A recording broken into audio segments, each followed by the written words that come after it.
ഇവിടെ നമ്മൾ ചെയ്തിട്ടുള്ളത് റിപ്പിൾ കട്ടറാണ്. 12 ചെയ്തിട്ടുണ്ട്. പിന്നെ നമ്മൾ ചെയ്തൊരു വലിയൊരു വർക്കാണിത്. വാണിയമ്പലത്താണ്.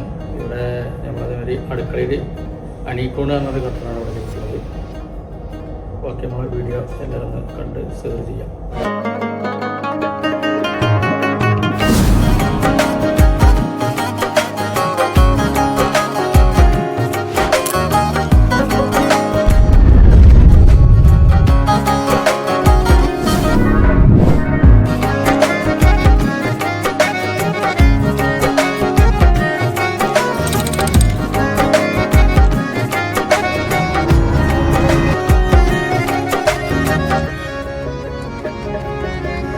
ഇത്ര വർക്കിന് ഈ കാണുന്ന കോൺടാക്ട് നമ്പറിൽ ബന്ധപ്പെടുക. Life style Ayanikode.